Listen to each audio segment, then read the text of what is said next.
बिस्मिल्लाहिर्रहमानिर्रहीम, अस्सलाम वालेकुम। जियो न्यूज़ पर आप देख रहे हैं आपस की बात और मैं हूं मुनीफ फारूक। प्रोग्राम के आगाज़ में एक दफ़ा फिर कह देता हूं जी, कोरोना वायरस की दूसरी लहर बहुत डेडली है। ये मास्क है, इसका इस्तेमाल कीजिए, सैनिटाइज़ कीजिए हाथों को और समाजी फासला बरकरार रखिए। प्रोग्राम का बाकायदा आगाज़ करते हैं। दो मामलात हैं जी बड़े क्लियर। एक ये कि जो PDM की तहरीक है उसका मुस्तकबिल इस हवाले से क्या है कि क्या उसने इस हुकूमत का तख्ता वाकई उलट देना है, और दूसरी बात यह है कि वज़ीर-ए-आज़म इमरान खान जब खुद ऐसा मटीरियल प्रोवाइड करेंगे इस ऑपोजिशन को थ्रू वेरियस स्टेटमेंट्स, तो जो PDM का जो भी बयानिया है उसकी अहमियत हो या ना हो, इमरान खान साहब अपने स्टेटमेंट से as prime minister of Pakistan जब बहुत सारी बातों को खुद एक्नॉलेज करेंगे तो ऑपोजिशन के पास मवाद आएगा और ऑपोजिशन ये कहेगी कि देखिए हम तो कहते थे कि ये हुकूमत इस लायक नहीं है कि इक़्तिदार में रहे, ये हुक्मरान टोला इस लायक नहीं है कि इक़्तिदार में रहे। अगर वज़ीर-ए-आज़म ने जो बातें की हैं उनका एक तज्ज़िया किया जाए तो ये भी उसका रंग निकाला जा सकता है कि वज़ीर-ए-आज़म ने बड़े ऑनेस्टली, बड़े कैंडिड अंदाज में ये बताया है कि बड़ा मुश्किल है हुक्मरानी करना, पाकिस्तान को गवर्न करना, मामलात को देखना। लेकिन दूसरी तज्ज़िया जो किया जा रहा है इसके ऊपर वो ये भी है कि उन स्टेटमेंट्स का या उस बयानिए का क्या, वो जो एक प्लेथोरा ऑफ स्टेटमेंट्स हैं, क्लेम्स हैं, उनका क्या जो वज़ीर-ए-आज़म पाकिस्तान जनाब इमरान खान इक़्तिदार में आने से पहले किया करते थे, फरमाया करते थे। उसका एक ब्रीफ व्यू है। मैं चाहता हूँ मेहमानों का तारुफ करवाने से पहले ये आप सुन लीजिए, हम PDM की तरफ भी आएंगे। वज़ीर-ए-आज़म पाकिस्तान जनाब इमरान खान इक़्तिदार में आने से पहले तमाम बातें फरमा रहे थे। PDM का आज एक जलसा मर्दान के अंदर था, वहाँ जो बातें कही गई मैं चाहता हूँ ज़रा उसको भी एक कॉन्टेक्स्ट में लिया जाए। वो इसलिए कि वहाँ सियासी सिचुएशन अपनी जगह मौजूद है, लेकिन जो बयानबाजी है वो बढ़ती जा रही है। मरीम नवाज शरीफ साहब ने बातें की, हमने चला भी दी, लेकिन सबसे इम्पॉर्टेंट बातें वो हैं, या सबसे अगर मैं कहूँ ख़तरनाक बातें वो हैं जो मौलाना फजलुर रहमान साहब कर रहे हैं। मौलाना फजलुर रहमान साहब हिसाब देने के हवाले से क्या फरमा रहे थे, ज़रा सुन लीजिए। इमरान खान कहता है फजलुर रहमान को हिसाब देना होगा। मैं उसे कहना चाहता हूँ कि अभी तो तुम मेरे एहतिसाब के शिकंजे में हो, अपनी जान तो छुड़ा लो फिर हमारी बात करो। हम तुम्हें कहाँ पहुँचाएंगे तुम्हें अंदाजा ही नहीं है। और जो लोग तुम्हारी रखवाली कर रहे हैं वो भी आए रोज कहते हैं खुदा के लिए हमें कुछ न कहो, इमरान जाने और तुम जाने। ये बात शायद इतनी सादा नहीं है लेकिन इसकी अहमियत है। बहुत सी बातें ऐसी हैं जो प्रोग्राम के अंदर हम मज़ीद डिस्कस करेंगे। अपने मेहमानों का तारुफ करवाता हूँ। मियाँ महमूद रशीद साहब सूबाई वज़ीर हैं पंजाब के, पाकिस्तान तहरीक इंसाफ के दरीना कारकुन है। बहुत शुक्रिया मियाँ साहब आपका। अज़मा बुखारी साहबा MPA हैं, पाकिस्तान मुस्लिम लीग नून की सेक्रेटरी इन्फॉर्मेशन पंजाब भी हैं। बहुत शुक्रिया अज़मा बुखारी साहबा आपका। पलवशा खान साहबा मरकज़ी डिप्टी सेक्रेटरी इत्तलात हैं पाकिस्तान पीपल्स पार्टी की। बहुत शुक्रिया पलवशा खान साहबा आपका भी। सबसे पहले मियाँ साहब ज़रा ये परफॉर्मेंस के हवाले से बात कर लें। जो वज़ीर-ए-आज़म ने कहा है, जो भी उन्होंने फरमाया है, ठीक है, मैंने बता दिया जो दोनों तरफ से उसका तज्ज़िया किया जा रहा है, दो व्यूज़ हैं, लेकिन फिर तासुर आप इस अपोजिशन को भी ये दे रहे हैं और ये रोज़ कहेंगे कि इस हुकूमत को वाकई लाया गया और फिर ऑन जॉब ट्रेनिंग दिलवाई गई, क्योंकि वज़ीर-ए-आज़म खुद कह रहे हैं कि भाई हमें समझ नहीं आ रही थी, पहले तो समझ नहीं लग रही थी, पता था कि हमने करना क्या है, डायरेक्शन ही समझ नहीं आ रही थी, कभी फिगर्स गलत आ जाते थे, कभी क्या हो रहा था। ऐसा मटेरियल क्यों प्रोवाइड कर रहे हैं वज़ीर-ए-आज़म खुद इस ऑपोजिशन को कि वाकई कहे कि भाई बड़ी नाअहल हुकूमत है? देखिए मरीम, मैं ये समझता हूँ कि इमरान खान जो है वो बात जो हक़ाइक़ उनके सामने आते हैं उसके मुताबिक वो हिपोक्रेसी से काम नहीं लेते और बरमला उन चीज़ों का एतराफ़ भी करते हैं। वो अपनी अगर गलतियाँ हैं वो भी और कोताहियाँ हैं वो भी, और जो एक्चुअल उन्होंने पिछले 1.5-2 साल में हुकूमत में आने के बाद जो कुछ देखा उसके बारे में बरमला उसका इजहार भी कर दिया। इसमें कोई मुनाफ़कत और कोई इस तरह की हिपोक्रेसी का उन्होंने इस्तेमाल नहीं किया। मैं ये समझता हूँ कि कोई बंदा अगर रियलिस्टिकली ये देखे कि उन्होंने हक़ाइक़ को सामने रखते हुए उसका तज्ज़िया किया और उसका एतराफ़ किया और फिर उन चैलेंजेस को कबूल किया और उन चैलेंजेस से ओहदा बरा होने के लिए भरपूर तरीके से वो मेहनत कर रहे हैं अपनी टीम के साथ। अब अपोजिशन को इस तरह का मवाद मिल गया, उन्हें लाइटेड मूड में अगर ये बात कह दी है और अपोजिशन उस पर उछल कूद कर रही है तो इसमें कोई अपोजिशन तो आज नए, उन्होंने थोड़ी बात कहना उन्हें मवाद ये मिलना है। अपोजिशन तो डे 1 से ये कह रही है कि जी ये अनाड़ी हैं, ये खिलाड़ी नहीं है। तो ये जो खिलाड़ी हैं, जो बड़े तजर्बाकार और लायक दोनों बड़ी पार्टियां और इनकी लीडरशिप, वो भी कौम के सामने है कि इन्होंने 20-20, 30-30 साल हुकूमतें करके क्या तीर मारे हैं। ये बड़ी बड़ी काबिल टीमें थी ना इनके पास। ये कहते हैं जी हम तो बड़े ट्रेंड थे, हम तो बड़े खिलाड़ी थे। इन खिलाड़ियों ने जो खिलवाड़ किया इस कौम के साथ, वो भी पूरी कौम देख रही है कि अरबों रुपए की लूट मार और मुल्क तबाही के दहाने पे अदारे जो हैं वो ज़मीन बोस, किसी चीज़ की कोई चीज़ सलामत नहीं बची जो हमें मिली हो विरसे में। तो मैं ये समझता हूं कि इससे कोई फर्क नहीं पड़ता कि ये अपोजिशन को मवाद मिल गया और वो इस पे धाड़ना शुरू करेंगे, वो तो पहले से धाड़ रहे हैं। ठीक है, मतलब कोई फर्क नहीं पड़ता। और आपके नजदीक लाइटर नोट पे वज़ीर आज़म ने कह दिया, ठीक है। अब जरा मैं अज़मा बुखारी साहब आप आते हैं, पहले आपसे फिर पलवशा खान साहब से यही बात होगी। वो लाइटर मोड में उन्होंने कह दिया, कैंडिड होके कहा, एतराफ़ किया। मियां साहब कह रहे हैं मुनाफकत नहीं है, छुपाते कुछ नहीं है इमरान खान साहब, उन्होंने कह दिया है, कोई नई बात नहीं। आप पहले दिन से कह रहे थे, लाइटर मोड में उन्होंने कह दिया। आप लोग खामखा खुश होने लग पड़े हैं, कुछ भी नहीं है आप लोगों के पास इसके अलावा। बहुत शुक्रिया मुनीब, और महमूद रशीद साहब का भी शुक्रिया कि उन्होंने एक्सेप्ट किया है कि उन्होंने ये सिर्फ कोताहियों और गलतियों की निशानदेही नहीं की है, उन्होंने एतराफ़ जुर्म किया है।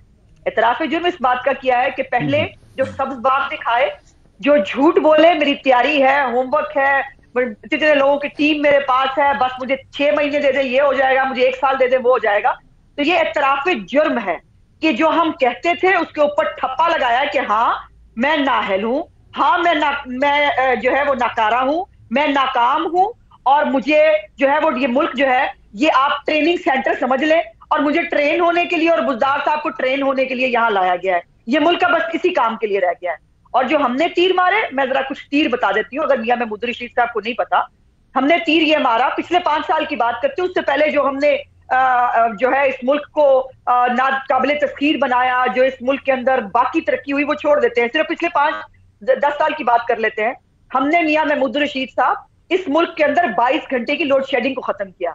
हमने मियां महमूद रशीद साहब इस मुल्क में आटे की कीमत को 35 रुपए पर रखा। हमने इस मुल्क में मियां रशीद साहब, आपने जो टीटियां लगवाई हैं उनका भी जिक्र करें। अब वो आपकी बात करूंगी ना, तो मेरी बात शुरू ही नहीं की, इनको मुझे बारी बारी बात करने देना। मियां साहब ऐसे नहीं होगा, वरना प्रोग्राम में सिर्फ शोर मचेगा। इतनी लंबी तकरीर नहीं सुननी हमने आपकी। आपने क्या क्या किया वो मैं भी बता सकता हूँ। आपने मियां साहब उनको बोलने तो देना, उन्होंने अभी बोलना शुरू किया। मियां साहब आप मुख्तसर बात करें, आपने ये किया, आपने वो किया, फिर मुझे भी बारी दे दे, मैं बताऊं आपने क्या क्या किया। मियां साहब उनको बात तो मुकम्मल कर लेने दीजिए। मियां साहब प्लीज। क्या बात है, कमाल है, आप रुके थे, मतलब मैं कुछ थाने में बैठी हूँ या मेरे को अफसर लग गए हैं कि जो आप कहेंगे मैंने वो बोलना है। इन्होंने सवाल पूछा, उसका जवाब दूंगी, अच्छा लगे ना लगे मुझे कोई फर्क नहीं पड़ता। हमने इस मुल्क के अंदर पंजाब को चलता हुआ दिया। इस वक्त लाहौर के जरा देखो, कूड़े से भरा हुआ लाहौर इन्होंने ये दिया इस लाहौर को। और अभी मैं देख रही थी एक रिपोर्ट, वर्ल्ड बैंक की रिपोर्ट आई है, मंगला डैम की जो एक्सटेंशन थी 4 फेज की, उसके ऊपर हमने 4 साल खत्म किया और उसके ऊपर एप्रिसिएशन दी और हमने उसमें बहुत सारे जो है बचत भी की। हमने इस मुल्क से दहशतगर्दी को खत्म किया। हमने इस मुल्क में जो है वो इंफ्रास्ट्रक्चर डेवलप किया जिसके ऊपर आज ये सारे भागे फिरते हैं और ये जो है वो कूड़ा दे गए, तबाही दे गए हैं। तो तीर तो हमने मारे और तीर इनको लगे भी बड़ी बड़ी लगी, बस जो है वो तीर की तरह लगी पिछले इलेक्शन में। इस इलेक्शन में आने के बाद जो है रोका और इस लाइन को पूरी तरह रोका, लेकिन वो तीर इनको लगा और बाकी तीर अभी इनको बहुत लगेंगे। अभी चीखें कुछ बचा के रखें। अच्छा चले, ठीक चले। आपने कहा कि आपने बहुत तीर की बहुत अच्छी कारकर्दगी की और वज़ीर आज़म ने इतराफ़े जुर्म किया। मियां साहब मैं आपको ये अर्ज करूंगा कि आप सिर्फ थोड़ी सी तसल्ली रखिए। मैं एक मिनट पलवशा खान साहिबा का मौक़िफ़ ले लूं, फिर आपके पास आता हूं, आप ज़रूर फरमाइएगा। मैं ज़रा पलवशा खान साहिबा, ये देखिए मियां साहब ने फिर वो आपसे रिलेटेड या पीपल्स पार्टी से PMLN से रिलेटेड वो टीटियां हैं, वो मामलात हैं, कहते हैं वो आपके माजरत के साथ करतूत हैं। वो कहते हैं उनके ऊपर भी बात करें ना, आप लोग सिर्फ तानाजनी इस हुकूमत के साथ या वज़ीर आज़म के साथ ना करें। वज़ीर आज़म ने तो एक्सेप्ट किया है जो कुछ किया है, आप उस एलिमेंट को भी ज़रा सामने लाए ना कि कितनी करप्शन हुई है पिछले 8-10 सालों के अंदर। मियाँ साहब का मौक़िफ़ है, उस पर रिस्पॉन्ड कर दीजिए। देखिए जी, बात यह है कि अगर एक बात तो सच है कि इमरान खान साहब ने ये इस दौरे हुकूमत में पहला सच जो ये बोला है वो ये इतराफ़ है और इतराफ़ जुर्म है कि उनके पास कोई तैयारी नहीं थी, उन्हें बस हुकूमत में पहुंचने की जल्दी थी और जैसे तैसे करके पहुंचने का रास्ता जो भी था वो उन्हें कबूल था। अब बात यह है कि इस इतराफ़ के बाद अब मियां साहब ने तो खैर उसे डिफेंड करने की जगह हम में से कोई भी हो तो लीडरशिप के मामलात को डिफेंड जो है वो करना पड़ता है। लेकिन अगर शायद वो इनसे भी पूछ लेते इमरान खान साहब तो ये भी उन्हें मशवरा देते कि ऐसी जो मामलात हैं जब आप बोल दें तो फिर वो दर्ज हो जाते हैं, जाहिर है लोगों के जहनों में भी और तारीख में भी। अब बात यह है मुनीब कि हमने चाहे कोई तीर मारा या नहीं मारा, हमने कश्मीर पे पहरा दिया। आपको इसी तरह मुल्क किया जिस तरीके से 70 साल से था आपने, और ना हमने इसराइल की तरफ हरकारे भेजे, मुख्तलिफ मुआवनीन भेजे, ना हमने राय आमा हमवार करने की कोशिश की कि हम इसराइल को जो है वो करें, ना हमने मुल्क की मईशत का ये हाल किया कि वो मनफी में आते। अब ये बातें जो टीटियां पापड़ वाले, ये मियाँ साहब तो एक सीनियर आदमी है तो जाहिर है इनका तजर्बा इनके बाकी जो लोग हैं जो आके ऐसी बातें करते हैं उनसे ज्यादा है। लिहाजा बात यह है कि रियासत मदीना बनाने का जो नारा था वो भी हमने नहीं लगाया। और अगर वाकई रियासत मदीना है तो फिर मुझे सिर्फ ये बता दें मंसूर कि टीटियां और वो पापड़ वाले तो अब आप पकड़ सकते हैं, आप हुकूमत में बैठे हुए हैं। सिर्फ ये बता दें अगर रियासत मदीना है तो जो कई हजार अरबों के टीके मुख्तलिफ मदों में, आटे में, चीनी में, LNG में, पेट्रोल में ये लगे हैं इस मुल्क को हाथ, उसमें अगर ये रियासत मदीना है तो किस किस मुआवन का और वजीर का दायां हाथ उसके जिस्म के साथ नहीं लगा होना चाहिए, सबसे पहला सवाल। दूसरा सवाल, अगर ये वाकई रियासत मदीना है तो ये बता रियासत मदीना के किस हुक्मरान ने गरीबों के सर से छतें छीनी, 1 मिनट ना सोचा, 1 मिनट तवक्कुफ ना किया, लेकिन 350 कनाल पर किस रियासत मदीना के हुक्मरान जो है 400 रुपए फी कनाल के एवज 12 लाख में इस्लामाबाद में जो है वो 350 कनाल का घर जो है वो मिलता है, रेगुलराइज होता है। और कौन सा ऐसा रियासती हुक्मरान है जिसने जाली बयानात जाकर खुद जमा कराए हैं और फिर भी वो सादिक और अमीन कहलाया जाए, और सादिक और अमीन वो लक़ब रसूल पाक का था। और इस किस्म की कौन सी मिसाल इससे पहले क्या करेंगी? अदालत ने डिक्लेयर किया, वो उस पे तो क्या हो सकता है। लेकिन ये कोई तखयलाती बात नहीं है, ये टीटियां और ये जो फलाना पापड़ वाला ये भी कोई रिकॉर्ड का किसी ना किसी जगह तो हिस्सा है। लेकिन मियाँ साहब का मौका है। मियाँ साहब ये दोनों हमारी मोअज़्ज़िज़ बहनों ने ये बात कही है, आप जरा रिस्पॉन्ड कर दीजिए। आप बार बार इनकी करप्शन की बात करते हैं, ये नाअहली के जवाब वो आपसे मांग रही है आपकी हुकूमत से या वज़ीर आज़म से कि आप एक्सेप्ट करें ना। लाइटर नोट में तो बात नहीं है, तो सच्ची बात है, ट्रेनिंग नहीं थी, कुछ भी नहीं था, पता ही नहीं था इक़्तिदार में आ गए मियाँ साहब। हमारी अहलियत का इससे अंदाज़ा लगाएं कि ये जो करप्शन अरबों रुपए की इन्होंने की थी, पहली दफ़ा हम घसीट के इन्हें लाए हैं कि इधर आए, कौम को हिसाब दें। उस तरफ ये नहीं आते। परफॉर्मेंस इनकी क्या है, यानी मुल्क हर गुजरते दिन के साथ नीचे को दिख गया है। ये नून लीग वाली मेरी बहन चीख के चिल्ला रही थी, कोई एक अदारा जो प्रॉफिट में जा रहा उसका नाम ले देगी मुझे।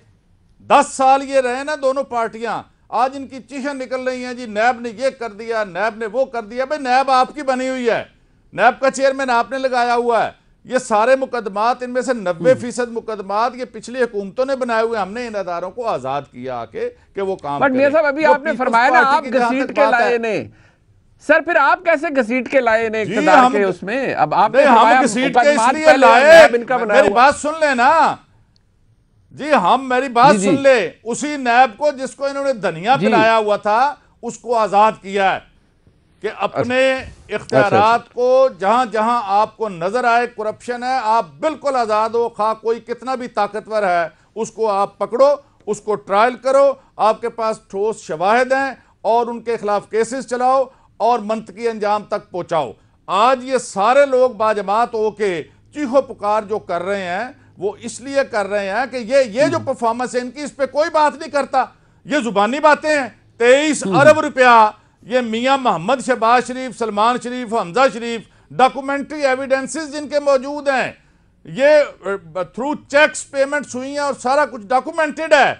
इस पर ये बात ही करने को तैयार नहीं है, ये बात ही सुनने को तैयार नहीं है। और मैं ये समझता हूं कि ये जो मेरी बहन पीपल्स पार्टी के बैठी हुई है पलवशा, इन्हें ये कोई पूछे कि क्या पीपल्स पार्टी जो फेडरेशन की जमात थी जुल्फकार अली भुट्टो की, इनकी नालायकियों की वजह से या इनकी काबिलियत की वजह से वो फेडरेशन की पार्टी सिमटा के लाड़काना और सिंध तक महदूद हो गई। पंजाब में इन्हें आज कैंडिडेट नहीं मिलते। जनरल इलेक्शन में इनसे पूछे कितने कैंडिडेट इन्होंने खड़े किए थे।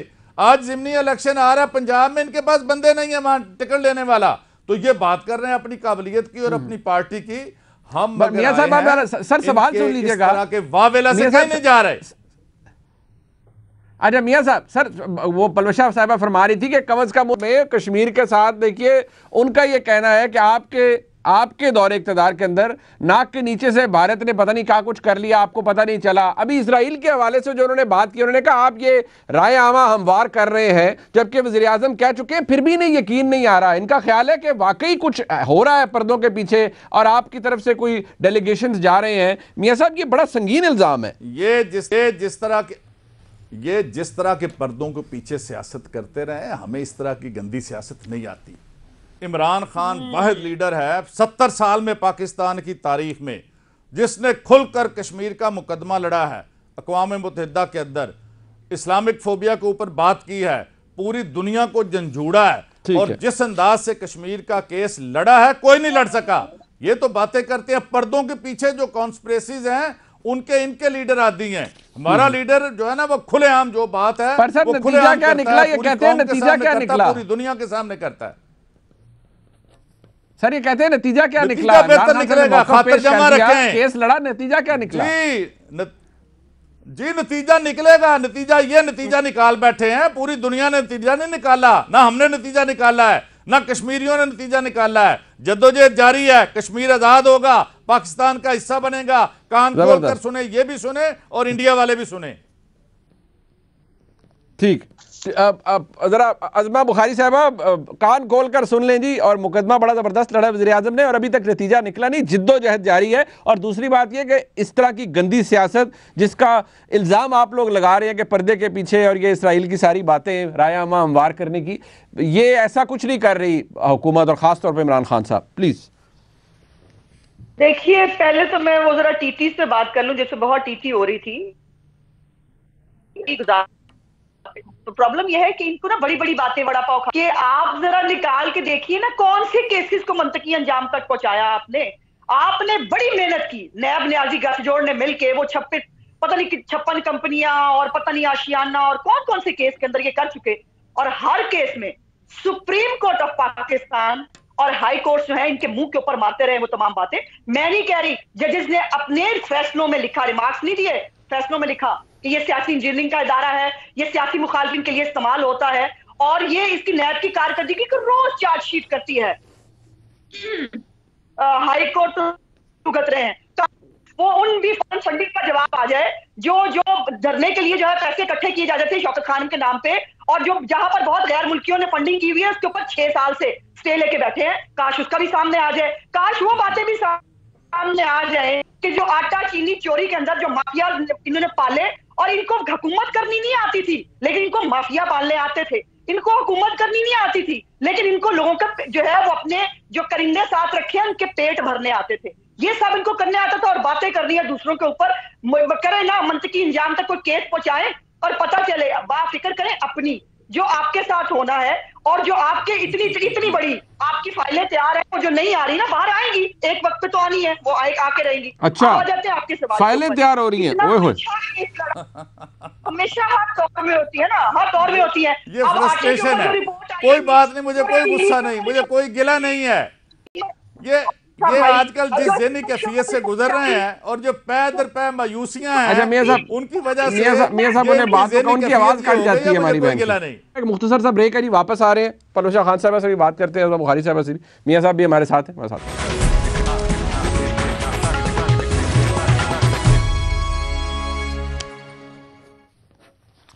अज़मा बुखारी साहब, आप लोग ज़हनी इज़्तिराब का शिकार हैं। वो कहते हैं मैं मियां साहब गुस्से नहीं हो रहे, वो कहते हैं आप जो मर्जी कहते रहे।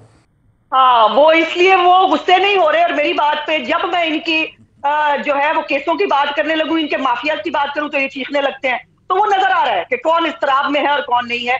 लेकिन मैं बात तो करूंगी, आटे की रिपोर्ट की बात भी करूंगी, चीनी की रिपोर्ट की बात भी करूंगी, LNG की भी बात करूंगी, जिस वक्त गैस में की शॉर्टेज को हम भुगत रहे हैं उसकी बात भी करूंगी, सीमेंट के माफिया की भी बात करूंगी, बात तो मैं करूंगी, और इनकी गलतफहमी है कि ऐसे मैं चुप हो जाऊंगी। अब आ जाते हैं इनकी कारकर्दगी जो कश्मीर के ऊपर है, इतनी अच्छी कारकर्दगी, इतना केस लड़ा कि 16 मुल्क उनके साथ इकट्ठे नहीं हुए करारदाद के लिए यूएन के अंदर, तकरीरें करके वो जो कंटेनर में भी करते रहे, झूठ बोलते रहे लोगों के साथ, तकरीर तकरीरें करने के बादशाह, तकरीरें चला लें जितनी मर्जी, ये करप्शन के मंत्र के पीछे नहीं छुपा जाएगा। अब आपसे सवाल होना है, आपसे आपकी कारकर्दगी का सवाल होना है। अब इससे बड़ी कारकर्दगी है कि 12 करोड़ का सूबा जो है वो आपके हाथ में है, और दे दिया आपको जो इंटरनेशनल इदारे लिख रहे हैं, जो इसके बाद जो बात कर रहे हैं, उनके जवाब देना, उसका जवाब चोर तू चोर डाकू वो नहीं होगा, जवाब तो देना पड़ेगा। ठीक, अच्छा डाकू ही होता है जी, छोटा हो बड़ा हो, ठीक है बुखारी साहब, मैं पड़ेगा। अच्छा मियां साहब आप फरमाइएगा, लेकिन मैं जरा पलविशा खान साहबा एक तो बात जरा इसका जवाब दे दीजिए। मियां साहब ने कहा आपकी जमात आपकी करतूतों की वजह से या काबिलियत की वजह से या नाअहली की वजह से सिमट कर सुकड़ कर सिंध की एक जमात बन गई, वो बात अपनी जगह मौजूद है। लेकिन जरा आप PDM पे भी आ जाए ना, ये जो आप हुकूमत को इसका तख्ता पलटना है, आपकी अपनी सफ़ों में इत्तेहाद नहीं है PTM की, पीपल्स पार्टी को बड़े शकूक की निगाह से देखा जा रहा है, कैसे पलटेंगे आप इस हुकूमत का तख्ता? पलविशा बीबी। मुनीब, सबसे पहले मेरी गुजारिश है कि सब अपनी अपनी बारी पे बोलें, तो जरा बात भी करने का मौका मिलेगा। तो मियां साहब हमसे सीनियर है, ये अच्छा नहीं लगता कि हम उनकी बात में इस तरह चीखें। दूसरी बात ये है कि इन्होंने कहा पीपल्स पार्टी के बारे में, जो भी पीपल्स पार्टी के लिए दिल को इतना दुखी ना करें, हमारे पास इन्हें बंदे नहीं, पूरा हम सिमट गए, कोई बात नहीं। अच्छा, फिर ये है कि घसीट के भी सबको ले आए, ठीक है। फिर ये कि एक पेज भी हमारे पास है, वो भी इनके पास है। अच्छा, ये बता दीजिए कि सब कुछ ठीक है, सारी दुनिया साथ है, तो फिर मुल्क की लुटिया क्यों डूब रही? ये सवाल तो बता दीजिए। जब सब आपके साथ हैं, इदारे आपकी बनाई पे हैं, सब कुछ अच्छा है, बाकी ऑपोजिशन के पल्ले कुछ नहीं, तो फिर क्या ऐसी चीज है जो आपका हाथ रोकती है कि आप मुल्क को कहां डुबो रहे हैं, उससे बाहर निकाले उस मंझार से? दूसरी बात यह है कि कश्मीर पर बात यह है कि इमरान खान साहब ने, याद है, कहा था मैं जब कहूंगा आपने LOC क्रॉस करनी है, हम इनके पीछे खड़े हैं, जरा ऐलान कर दें, बता दें, या वजीर आजम से कह दें किस दिन LOC क्रॉस करनी है, वो दिन कब आएगा जिस दिन इमरान खान साहब इशारा करेंगे, हुक्म देंगे LOC करें, हम इनके पीछे ही होंगे, हम इनके साथ होंगे। और तीसरी बात यह है कि अगर इतनी बड़ी करें, कश्मीर आजाद होगा, तो फिर क्यों मुल्क जाके शाह महमूद रो रहे हैं, क्यों रो रहे हैं कि भारत ऐसा करेगा वैसा करेगा? क्यों खड़े होकर नहीं कहते जो देखी जाएगी, फिर हम यहाँ हैं, हम जवाब देंगे? ये बता दीजिए कि जुम्मे के दिन जो हमने धूप सेकनी थी, पता नहीं आधा घंटा थी, कितनी थी, क्या नतीजा निकला? लिहाजा ये बातें वो हैं जो आप ना करें तो ज्यादा बेहतर है। ये तमाम चीजें जो है लिखी जा रही हैं, और अगर आप छुप के सियासत नहीं करते, तो जो लोग ये प्रोपेगेंडा इजराइल वाला फैला रहे हैं, जरा उनको तो, एजेंसियां तो आपके हाथ नीचे है ना, लॉ एनफोर्समेंट तो आपके पास है, जरा बुला के पूछे तो सही कौन आपको कह रहा है ये सब प्रोपेगेंडा करने को, जिससे ना आप ये अच्छा पलविशा बीबी एक मिनट, अगर मुझे आप ठीक है, आपका पॉइंट है स्टेट पे आपके। अच्छा, अगर आपको मैं ये जरा, ये आपके कनेक्शन में भी थोड़ा सा इशू है, मैं आपको ये जरा PDM के ऊपर आ जाते हैं। एक मिनट, क्या इनको पता है कि इनके मुआवनीन इजरायली टीवी पे बैठ के इंटरव्यू दे रहे हैं? हमने वो चैनल्स, हमें तो इल्म ही नहीं था कि ये चैनल्स भी हैं दुनिया में जिन पे इनके मुआवनीन बैठकर इजरायली टीवी पर इंटरव्यू दे रहे हैं। ये काम या नून लीग करे या पीपल्स पार्टी करती तो आप देखते हैं कौन आया है? पलविशा बीबी, कौन आया है हुकूमत की तरफ से? बताइए कौन आया है?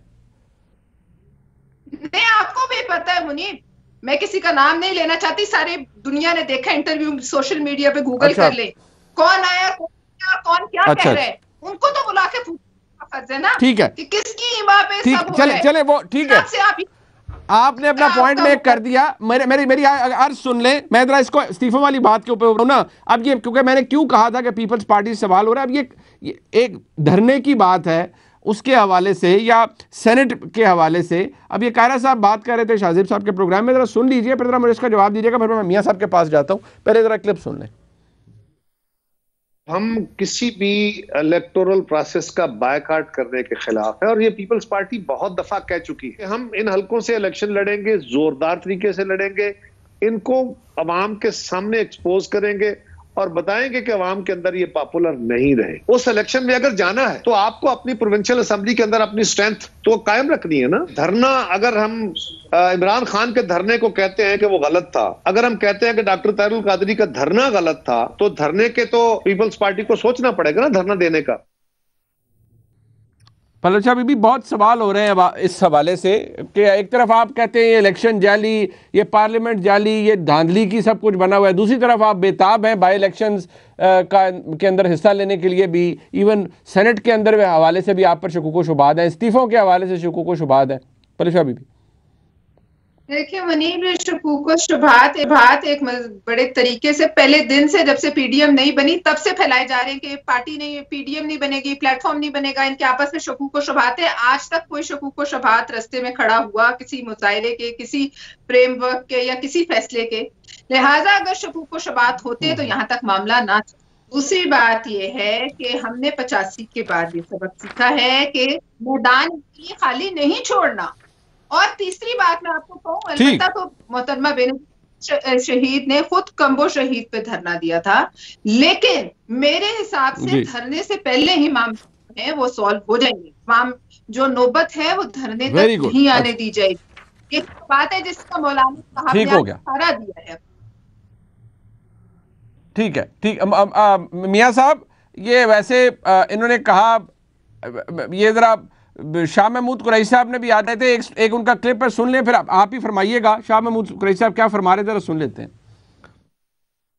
इस्तीफे अगर देना चाहते हैं तो दे देना भैया, ये हिचकिचाहट क्यों है, ये घबराहट क्यों है, ये रुकावट क्यों है? क़यादत को पहुंच जाएंगे। अगर आप इस्तीफे देना चाहते हैं तो मैं फिर कह रहा हूं, 31 तारीख को आपके इस्तीफे स्पीकर को पहुंचने चाहिए। और अगर 31 तारीख को, 31 दिसंबर को आपके इस्तीफे स्पीकर को नहीं पहुंचते तो ये ड्रामा बंद करें कौम के साथ, ये ड्रामा बंद करें और कहें कि इस्तीफे दिखावे की और देने की और। अच्छा, ये शाह महमूद कुरैशी साहब फरमा रहे थे। मैं जरा मियां साहब आपसे इजाजत के साथ 2 मिनट में जरा पूछ लूं अज़मा बुखारी साहबा से। आज ये PMLN दावा कर रही है, राना सनाउल्लाह साहब दावा कर रहे हैं कि इस्तीफे सारे आ गए, तो हुकूमत तो ललकार रही है अज़मा बुखारी साहबा कि दे दें इस्तीफे, कोई फर्क नहीं पड़ेगा हमें। अब दें आप इस्तीफे ताकि लग पता जाए हुकूमत को अगर दमखम है तो। मुनीब, ये तो ऐसी है कि वो जो खाली बर्तन है ना वो बहुत ज्यादा बचता है, और जब दिखाना तो है ना, उन्होंने कहा दे देना इस्तीफे, हमारा टाइम क्यों जाया कर रहे हो भाई, तुमने बड़ा टाइम मतलब इस्तेमाल हो रहा है इस मुल्क की तरक्की के लिए, बड़ा लोगों के लिए जो है वो काम हो रहा है, जो आपका टाइम जाया हो जाएगा, हम तो इररिलेवेंट हो गए हैं ना, हम तो है नहीं, फिर इनको टेंशन किस चीज की है? आज दे इस्तीफा, कल दे हमारे इस्तीफे, हमारी मर्जी, हम जहां से। बल लेकिन ये बता दूं, हम वो इस्तीफे नहीं देंगे जो PTI ने दिए थे कि रात को धरना देते थे जो है वो डी चौक पे, और सोचते थे कि अंदर जाके पार्लियामेंट लॉजिस के अंदर, और वहीं से वो स्टैंडिंग कमेटी की गाड़ियां चला के असद उमर, आरिफ अलवी, ये सारे जो है वो गाड़ियां चला के जो है धरने के अंदर पहुंचा करते थे। वैसे इस्तीफे हमने नहीं देने। हमने जब इस्तीफे देने हैं तो फिर वो आखिरी पंच होगा इस हुकूमत के लिए, और वो जो है वो इतना आसान, ये 35 थे, 30 थे, हो भाई इधर 400 लोग हैं, उसमें जमीन आसमान का फर्क है। तो इनको कर लेने दो, मौला जट बन लेने दो, हमें तो हम इंजॉय करते हैं इनके मौला जट बनने को। और ये है कि इनको जो टाइम दे रहे हैं वो गुजार ले जितना टाइम मिल रहा है। अज़मा बुखारी साहबा, आप बता दें इस्तीफे सारे आ गए आपके, PMLN के सारे आ गए आपके पास? हाँ, पंजाब असेंबली और जो हमारी नेशनल असेंबली के पंजाब के तमाम इस्तीफे इस वक्त पर सेक्रेटेरिएट के अंदर हमारे पास मौजूद हैं, और राना सनाउल्लाह साहब को, एहसन इकबाल साहब को जो है वो कल या परसों जो है वो उनको हम दे देंगे ताकि वो लीडरशिप को दे दें। और इवन ये है कि लोटा जो है वो जो था हमारे बुजुर्ग आदमी जो है वो, उन्होंने जो क्या नाम है उनका, शरकपुरी साहब इस्तीफा दे दिया, हमने पार्लियामानी पार्टी से नहीं। ये आलम है इस्तीफों का। अच्छा, ठीक है, ठीक। मियां साहब, आपके वो एक पेज भी है, उसकी भी बड़ी शायद थोड़ी ऑपोजिशन को मैं मजाक से कहूँगा जलन भी है कि आपके पास तो एक पेज है, वो एक पेज भी है और बहुत कुछ भी है, और ये कह रहे हैं कि धरने की तो नौबत नहीं आएगी, उससे पहले फारिग हो जाएगा। मौलाना साहब ने तो आज इंदिया भी दे दिया है। तो मियां साहब, फिर ये मामला तो शायद ठीक नहीं है आपके लिए। चलें, आइंदा 2-3 हफ्ते की बात है, आप भी इधर हैं, हम भी इधर हैं, हम एंजॉय कर रहे हैं। ये मेरी बहन नूरी नत बनी हुई है, हमें मौला जट इसने बना दिया है, कोई फ़र्क नहीं पड़ता इससे। ये जितनी बुलंदो बांग ये दावे कर रहे हैं और जितने ये ऊंची ऊंची बातें कर रहे हैं, हम तो सिर्फ इन्हें यह कह रहे हैं कि आपको भागने नहीं देंगे, इस बात से पीछे नहीं हटने देंगे। पूरी कौम से आपने वादा किया कि इस्तीफे दे देने हैं, अब आपके इस्तीफे आ जाने चाहिए। शाह महमूद कुरैशी ने बिल्कुल बजा कहा कि आप 31 तारीख को स्पीकरों को इस्तीफे जमा कराएं, अगले 48 घंटों में इस्तीफे मंजूर हो जाएंगे। और फिर इलेक्शन कमीशन आइंदा जो है ज़िमनी इलेक्शन का शेड्यूल जो है उसका ऐलान कर देगा। हम वो इलेक्शन करवाएंगे, रियासत और हुकूमत वो इलेक्शन करवाएगी और फिर देखेंगे कि ये क्या करते हैं। ये सिवाय इसके इनका ख्याल है कि ये हमें कोई इस तरह का डरावा धमकावा देंगे, ना डरने वाले हैं ना इस तरह के दबाव में आने वाले हैं। ये अपना शौक पूरा करें। हम तो ये कह रहे हैं कौम ने 20-20 साल बर्दाश्त किया, हमने भी बर्दाश्त किया है, 2 साल नहीं बर्दाश्त कर रहे। हम इलेक्ट होके आए हैं, पूरे 5 साल करेंगे, अगले 5 साल भी हमारे हैं। ये सुन ले दोनों पार्टियां। Very good. ये जो 25-25 साल जो इनके लक्षण और इनके करतूत हैं पूरी कौम ने देख लिए हैं। और अब कौम ने अगर इमरान खान के ऊपर एतमाद का इजहार किया है तो ये न सिर्फ ये टेन्योर पूरा करेंगे, ये शौक पूरा करें। ये लाहौर के जलसे से इनका पटाखा हो गया, इनकी आंखें नहीं खुली अभी। ये इस्तीफों वाला शौक भी पूरा करके देख लें। इन्हें इसी तनख्वाह पे काम करना पड़ेगा, खातिर जमा रखें, इंतजार करना पड़ेगा आइंदा इंतखाबात तक। ठीक है मियां साहब, एक ब्रेक ले लेते हैं, वापस आते हैं। मैं जरा तीनों का आपका मौकफ ले लूं। प्रोग्राम का आखिरी सेगमेंट होगा जी, हमारे साथ रहिए।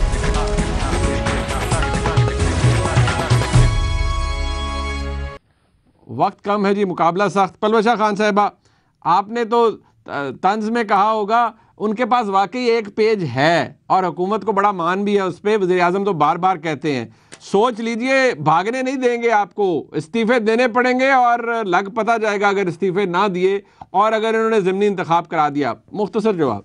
ये जी मुशर्रफ तो खुद पेज था ना, इनके पास तो एक पेज है। मुशर्रफ तो खुद एक पेज था, पूरी किताब था। तो फिर क्या हुआ?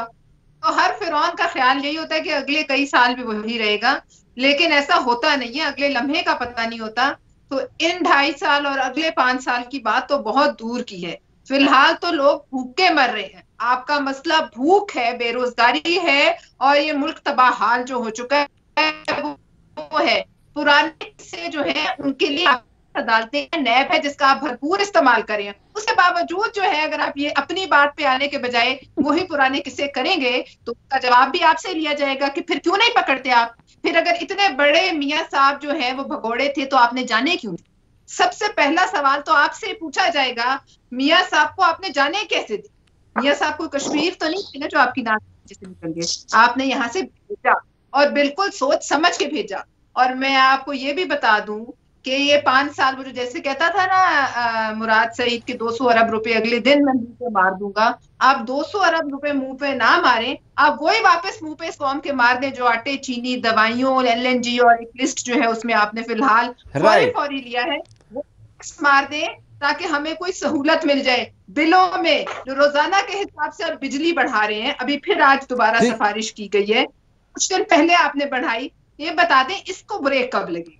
बाकी आप चोर डाकुओं को पकड़े अच्छा। जो आप नहीं पकड़े, एक भी मुकदमा वो बता वो उसी से तो आपको वो मसाइल होते हैं ना। मियां साहब कहते हैं हाथ हम जब हुकूमत तगड़ा डाल रही है और इक़्तिदार और ये एहतसाब आपके गिर्द उसका घेरा तंग हो रहा है तभी मसाइल बढ़ रहे हैं।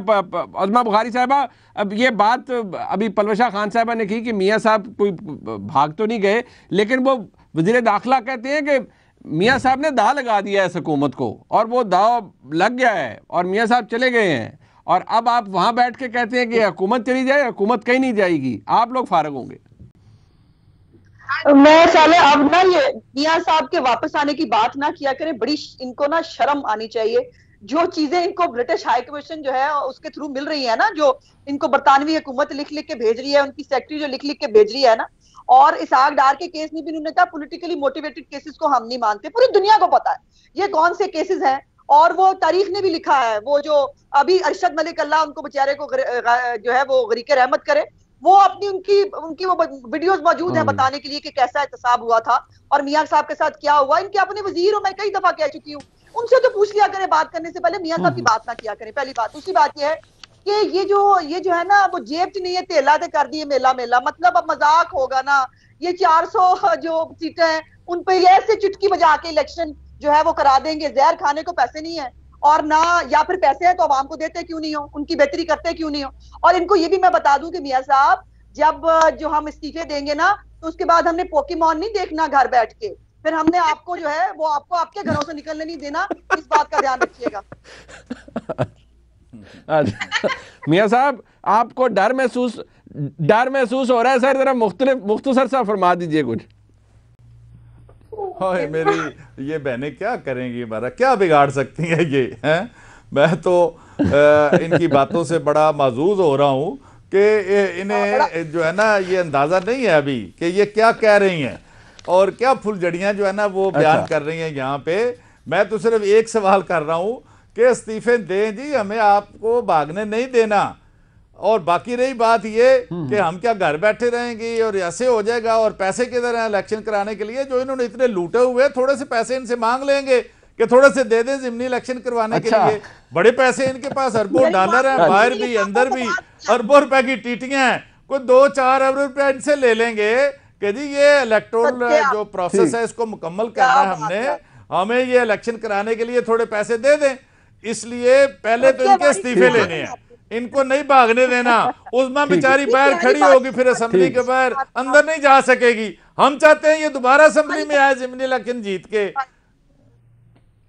ठीक, अच्छी बात है वो तो। खैर आपकी ऐसी नेक ख्वाहिशात हैं। बहरहाल ये बहस तो चलती रहेगी। मैं अपने तीनों मौजूद मेहमानों का शुक्रिया अदा करता हूँ। मियाँ साहब आपका, अज़मा बुखारी साहब आपका और पलवशा खान साहब आपका। प्रोग्राम आपने देखा जी, फीडबैक जरूर दीजिएगा। देखने का बहुत शुक्रिया। खुदा हाफिज़।